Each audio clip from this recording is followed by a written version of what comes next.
July 11th, 2017 minutes and the August 8th, 2017 agenda. So moved. Second. All those in favor say aye. Aye. All opposed by the same sign. Okay. Treasury report. Beginning balances of July 1st, 2017 for Boone County General was $1,565,293.19. Revenues for the month were $567,768.38. Disbursements for the month were $411,145.11, resulting in a balance of July 31st, 2017 for County General of $1,721,916.46. Beginning balance as of July 1st, 2017 for County Roads was $1,310,675.73. Revenues for the month were $178,444.04. Disbursements for the month were $150,346.77, resulting in a balance on July 31st, 2017 of $1,338,773. 1/4 cent sales tax revenue for July was $121,869.68. 1% county sales tax revenue for July, $277,470.41. General revenue turnback for July was $15,372.22. Highway revenue turnback for July was $99,940.77.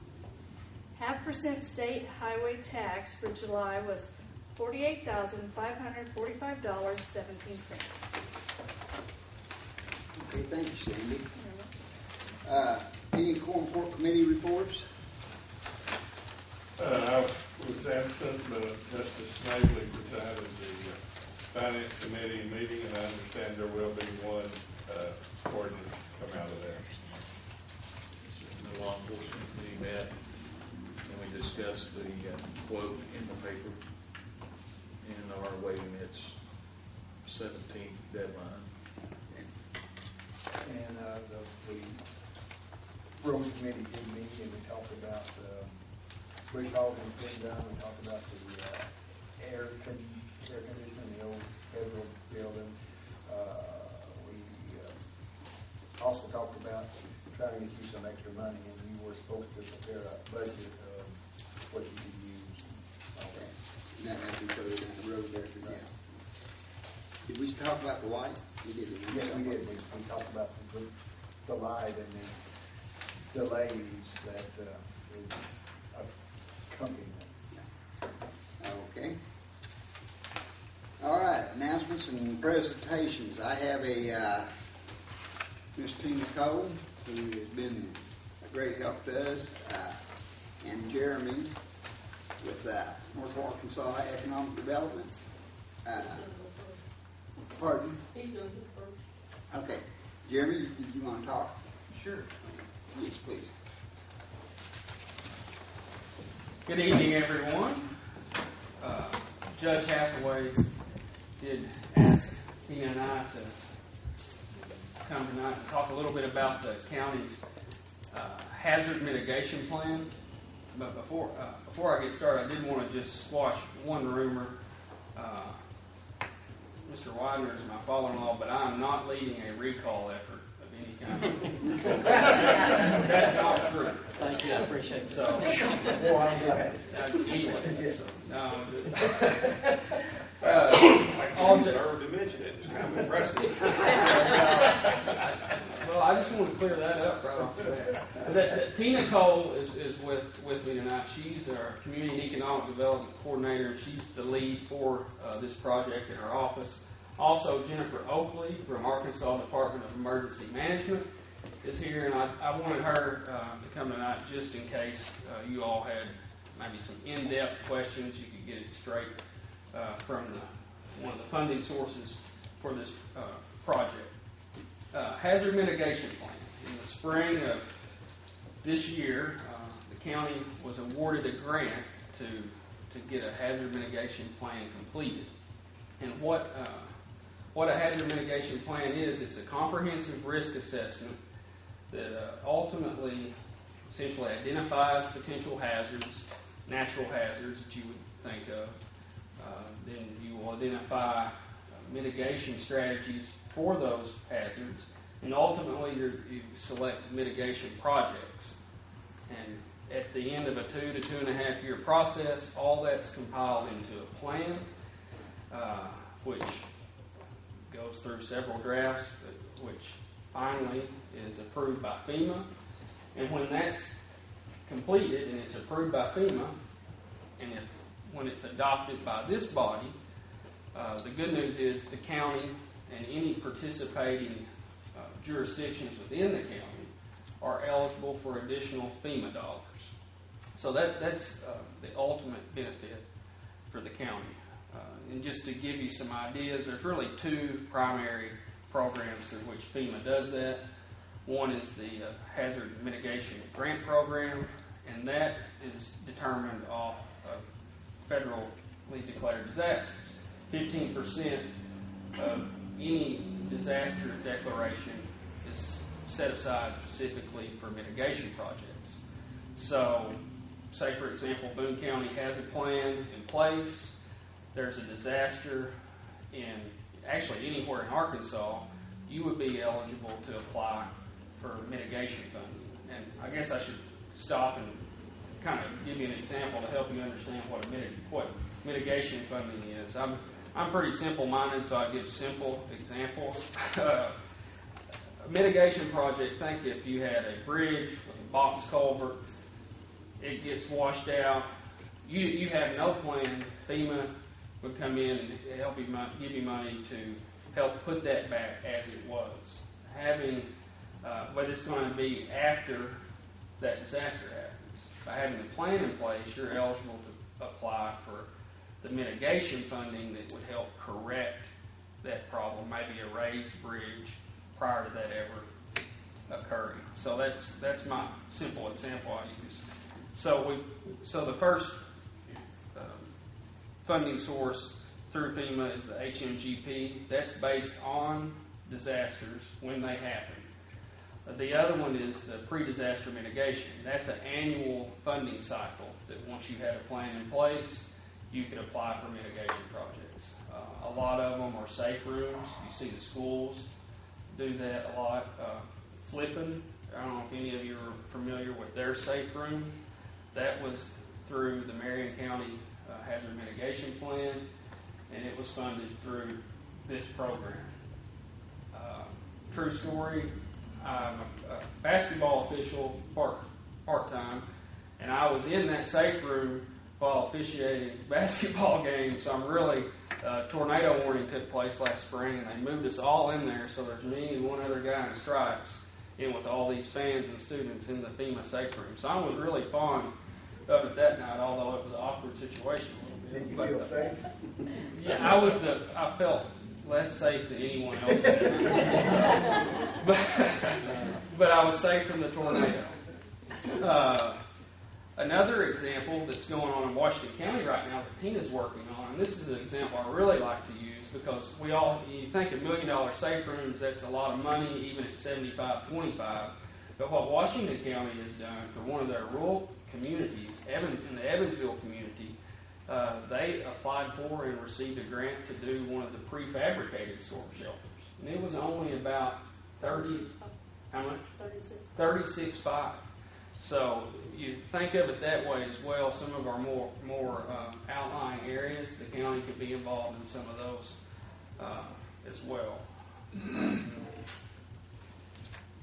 See any of my other notes here, but that really gives you the overview of it.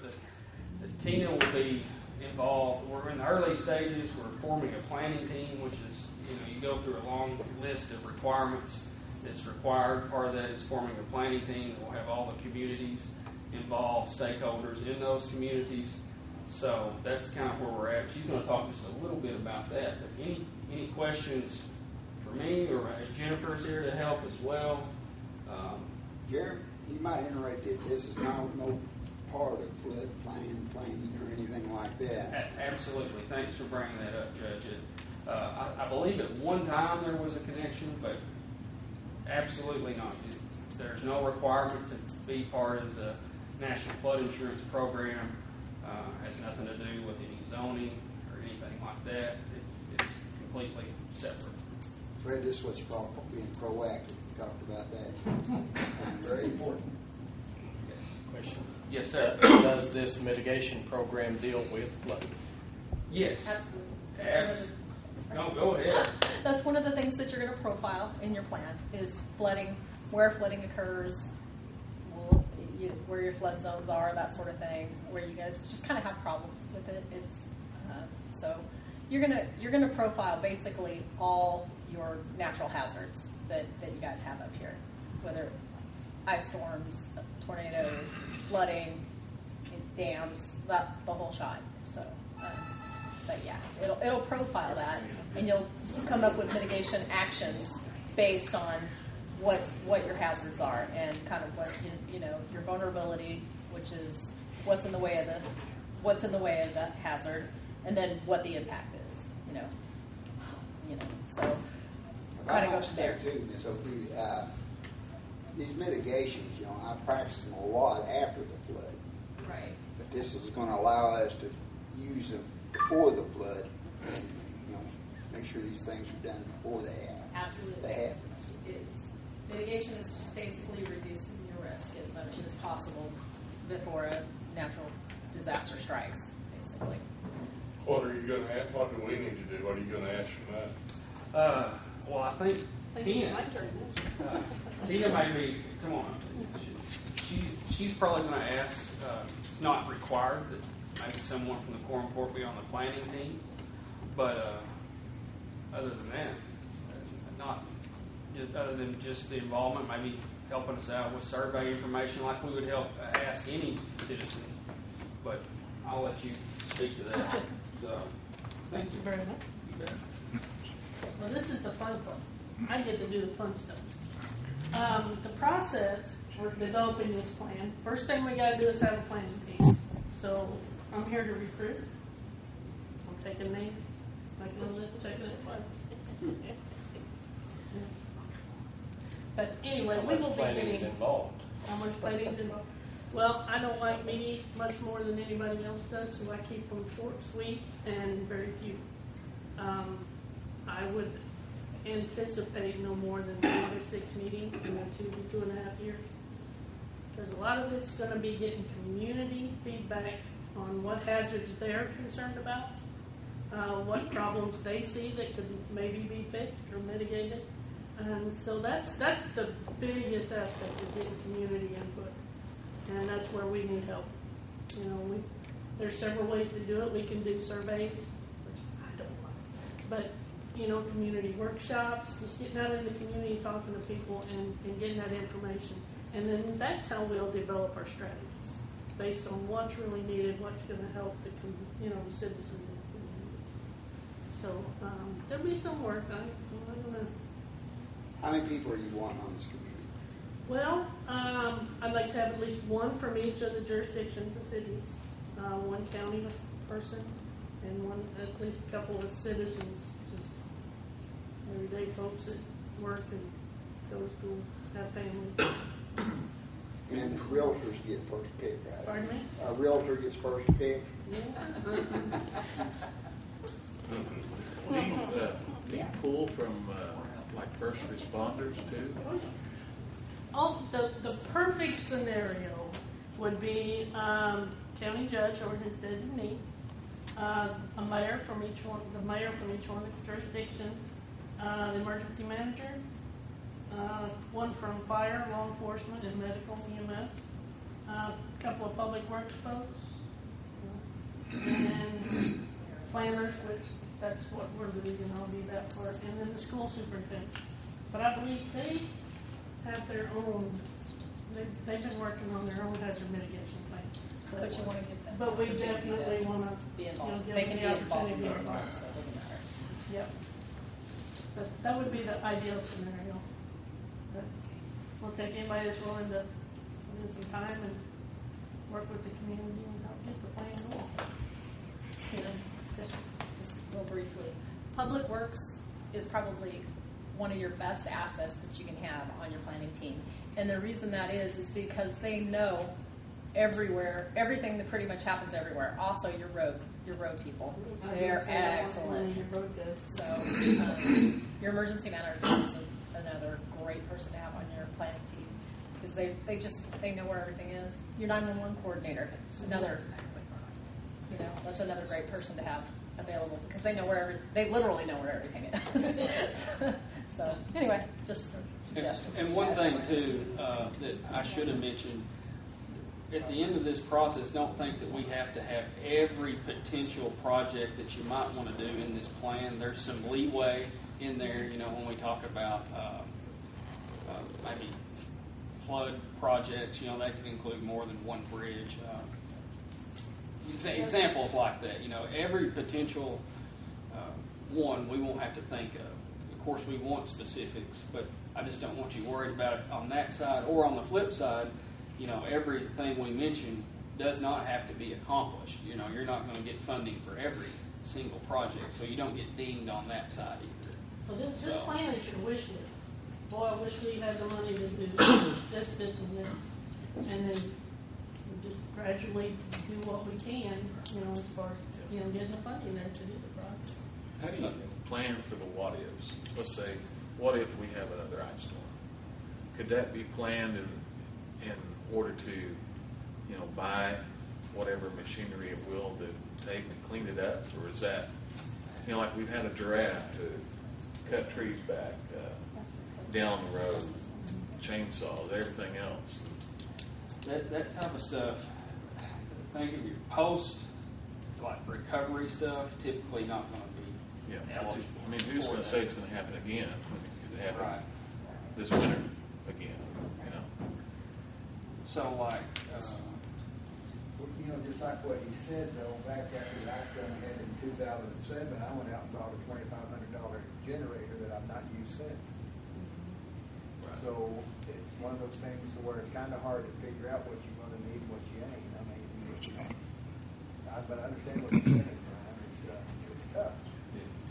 That's the one of the weird things about mitigation. You make plans, you follow through, get projects in place, you get things done, and then you stand there and pray that you never have to. Well, I thought realtor might come in handy, and I'm not throwing you guys under the bus or anything.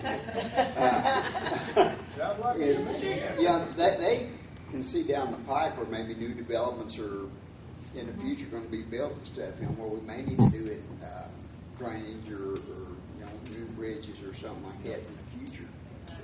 Yes. That is very important. You got a good point there because when you go to do your hazard mitigation update, that's one of the things they're going to say is where do you see, have you guys grown? What new hazards are in the way of your disaster now, and that sort of thing. So that's just one of those things that you guys do want to plan for. And mitigation actions are literally to lessen the effects of the natural hazard. They're not response. They're not recovery. They're none of that. That's a separate thing. That's public assistance and the other stuff that comes in.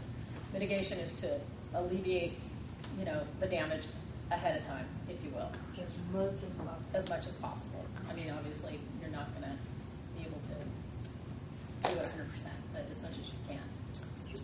This kind of sounds like the ordinance on the floodplain thing, only this sounds more voluntary than mandatory.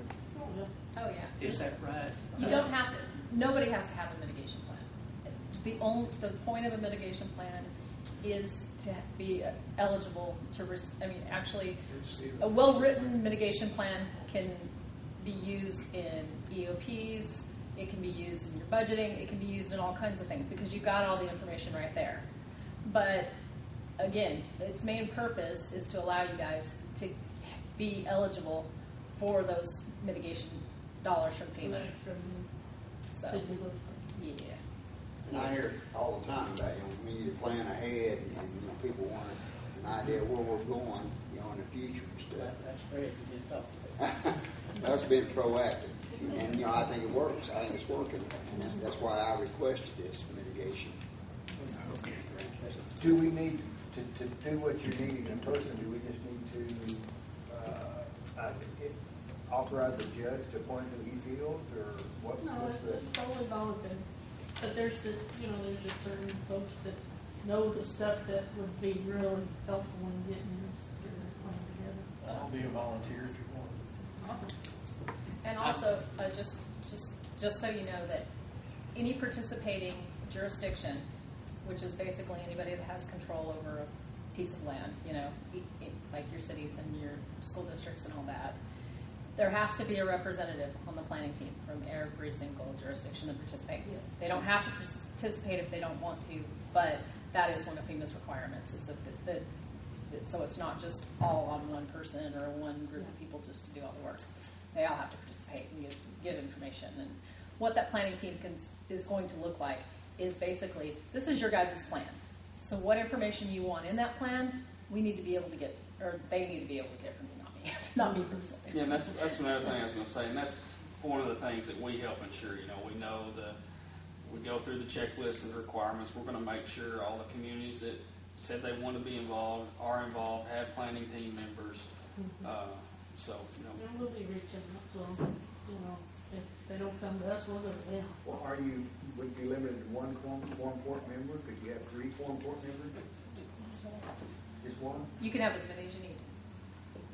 We're just required to have a planning team. Exactly. Now, the scope of that, as far as who we have, is pretty open. And quite honestly, the more people, the better, because you guys have the information. You guys live here. You know what goes on in your community.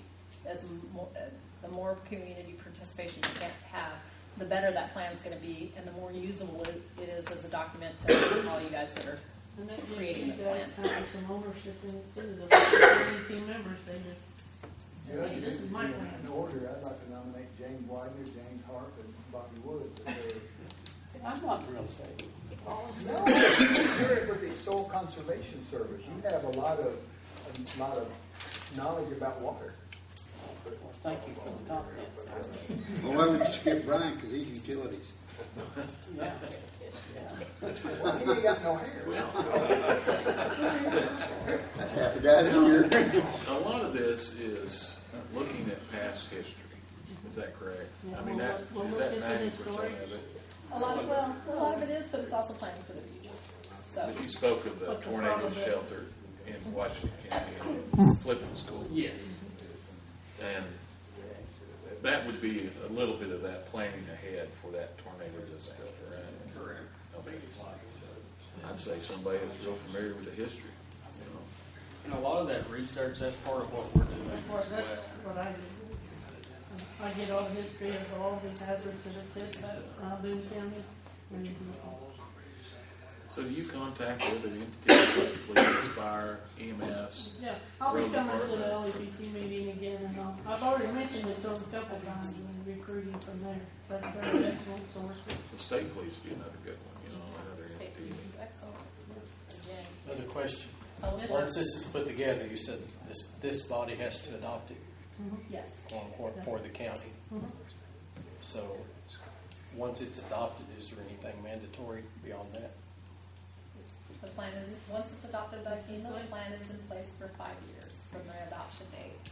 And basically, your part in it afterwards is just kind of keeping the information up to date, so that when you're ready to do your update, it's a lot quicker and easier process. How So, many counties in the state have this? Do we know? I can speak to our region. That might help a little bit. If you, yeah, go ahead. Benton, Washington, and Baxter already have them in place. Consider Yes, I'm sorry. Marion is in place. We're working on Marion's update right now. We're also working on Madison and Newton. They're a year ahead of you in the cycle, so we're working on Madison and Newton County, along with Boone. Also, Searcy is in the. They were awarded this past spring. So the only county that either doesn't have one or isn't in any part of the process at this point is Carroll. So that and we're going to be talking to them as well. So that just gives you an idea of our region. And the city of Eureka Springs is also working on that Yes, as well, that's correct. on their own. But Now, the judge was real clear that this has nothing to do with flood insurance, correct? And being from the government, like I have retired from it, I always know that any type of program has some other little deals attached to it. This isn't gonna be a hook for them to push flood insurance on us, is it? if you're not part of the NFIP, that's just that you state you're not part of the NFIP. That's all that you're writing in that plan. And we've already done that on our Exactly. original notice of intent. Now, there is, like, members that participate in the NFIP are have another little pool of money available to them, which is FMA, which is, but it's the Flood Mitigation Assistance Program. But you have to be a member of the NFIP for that, and if you're not, you're not. That's the bottom line. It doesn't have anything to do with we're pushing for it, we're not pushing for it. It doesn't have anything to do with that at all. Like in the Baxter County plan, Fred, we had, I think, Norfolk and Mountain Home that were, anyway, Norfolk and Mountain Home were in it. So we notate that in the plan. The other cities weren't. You just not a member and you move on. So they're all still eligible for the other mitigation projects. So that, But we can't again, just address to, flooding into mitigation projects. We can't as a hazard. What budget does this come out of, federal government? Well, the HNGP comes out of presidentially declared disasters. 15% of all presidentially declared disasters comes back to the state for things like planned mitigation projects. What agency governs it? FEMA. FEMA. FEMA. Yes. FEMA. And then there's the pre-disaster mitigation money, which is just annual funding that's put into the FEMA Exactly. coffers to. Congress decides on that every year. Yeah. Congress. How much is It's the just another avenue for us to get grants and stuff like that, where if we don't have this, or out there by ourselves kind of. And to do some things instead of just repairing them every time you have a flood or a storm. Build that sucker up so you don't have to go back to Does, that one every time. for instance, Boone County may have 100 culverts that need to be, if you address one of them, do you address them all? Well, I'd say if you got two of them on one road, that could be one project. You know, But I mean, if they're all similar design. You can do kind of kind of just Can you a group general them in big mitigation groups? action, saying about, addressing Yeah. culverts that need to be repaired, or enlarged or whatever the case may be. Okay. So yeah, you can do a general that's mitigation action. kind of what I was alluding to earlier. You would I have, thought you were. yeah, so that's a good example. Yeah. It's good to have specific ones in there. True, but it's also, like you said, you've got culverts. You're not going to list them every single. And one all the same way. buildings would be grouped together, Yeah. courthouse. I don't want to have to review a 200 page or 300 or Yeah. 400 page. So the more stuff you can put in one group is better, right? Okay, any more questions? Yes, John.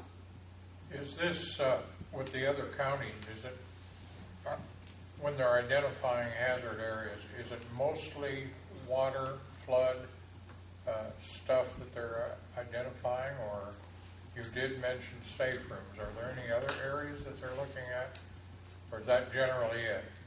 Well, that's the most prevalent, is tornadoes and flooding or severe storms, ice storms. It's looking at all your natural It hazards. looks at all of them.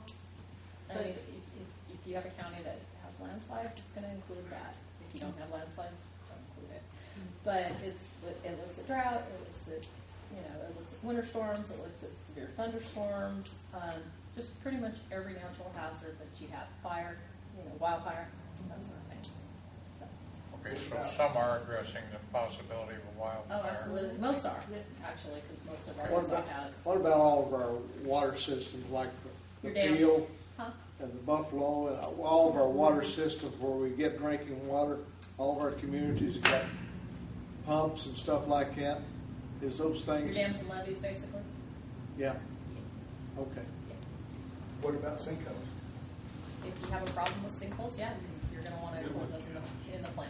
Well, we've had two in the county. Yeah, definitely. Then that's definitely something you want to address. Okay, any more? So who signed that?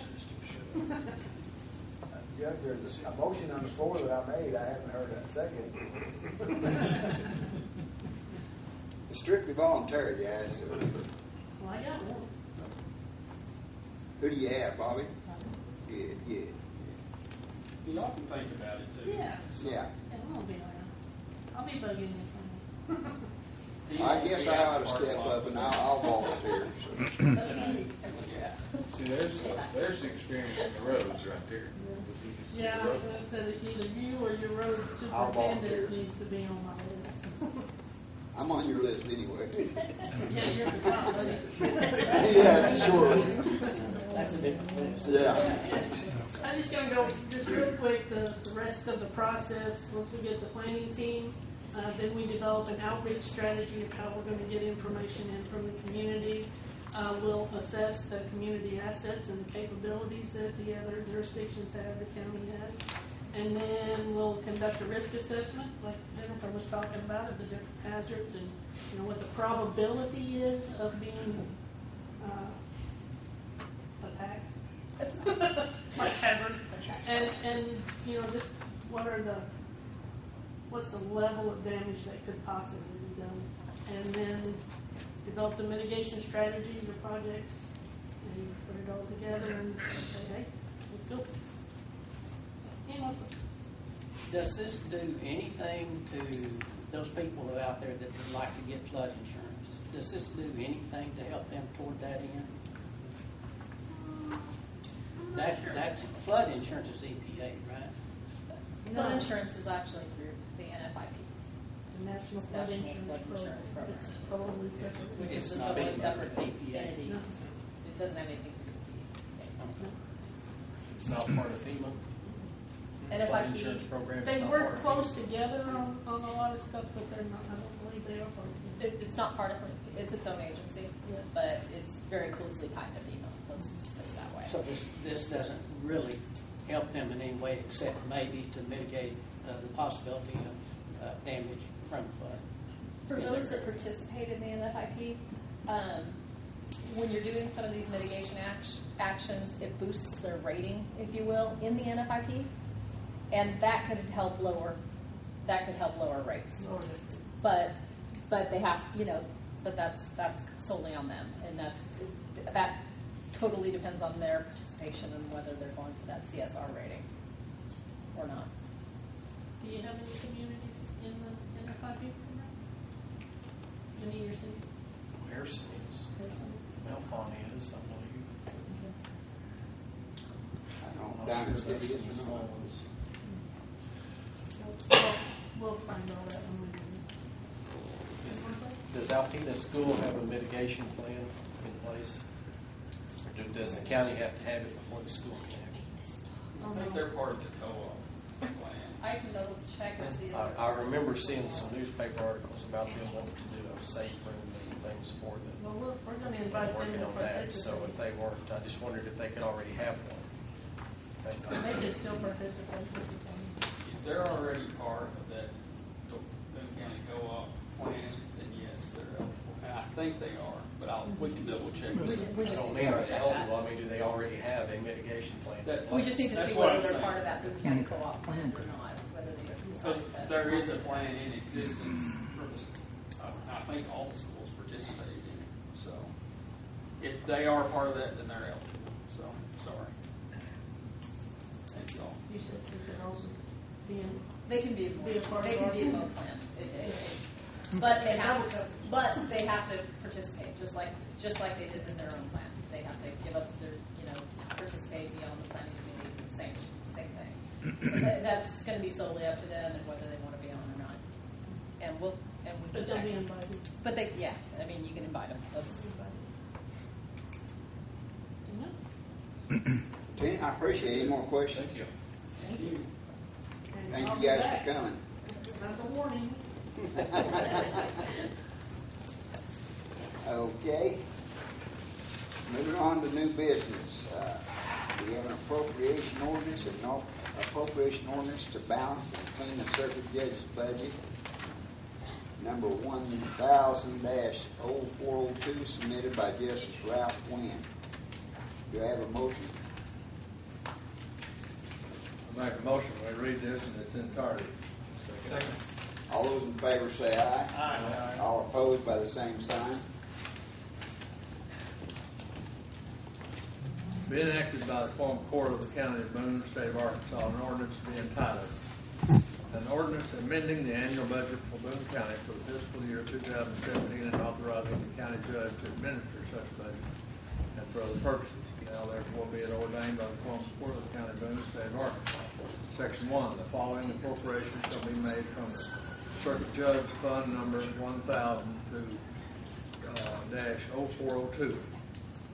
From 1000-0402-300 3009 Circuit Judge OS&C other professional services $750. And from 1000-0402-3091 Circuit Judge OS&C Court Appointed Attorney $650. From 1000-0402-3094 Circuit Judge OS&C Meals and Lodging $88.72. To 1000-0402-2001 Circuit Judge Supplies, General Supplies $290.39. To 1000-0402-2002 Circuit Judge Supplies, Small Equipment $65.50. To 1000-0402-3102 Circuit Judge OS&C Computer Software $389.49.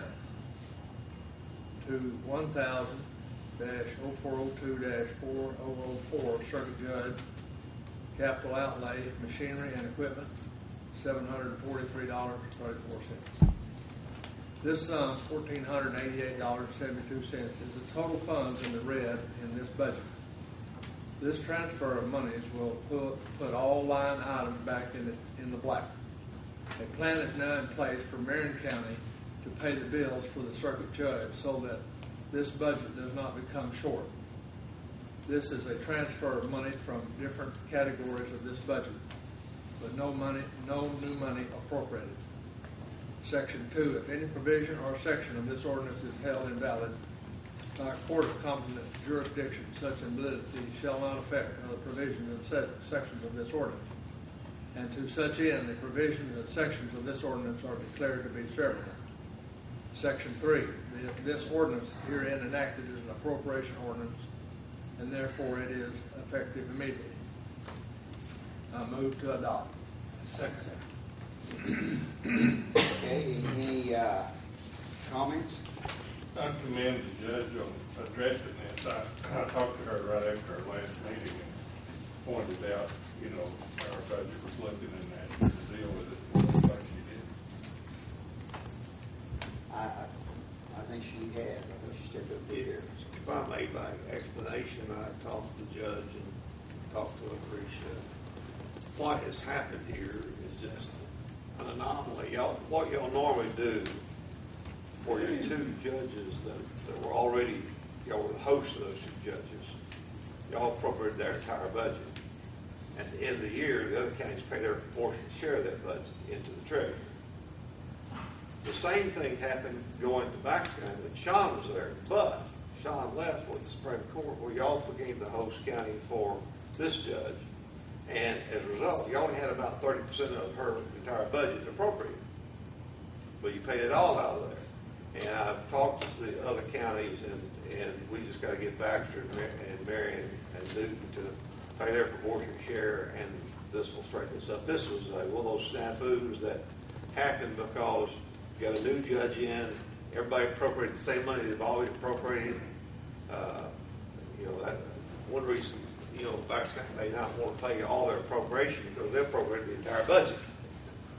And but I've talked to the auditors, and this will be, I'm not saying it's an easy fix, it's not a hard fix. It's just a matter we got to figure out what we're going to do this time. What we may do, I think I don't have the mouse in my pocket, what the judge and Lucretia may do, and Dominic may do, is bill those counties for everything spent up through the end of July.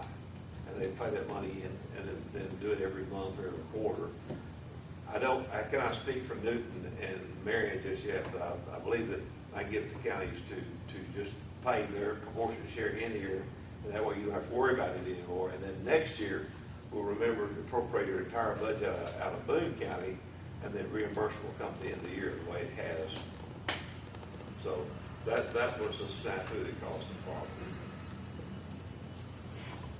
Anybody have any questions about that? Okay, roll call vote. Brian Snavely, Yes.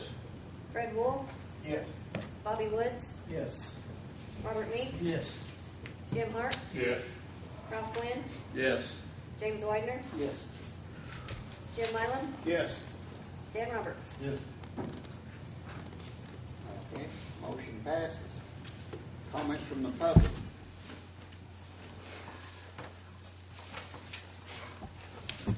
Do you have a motion to adjourn?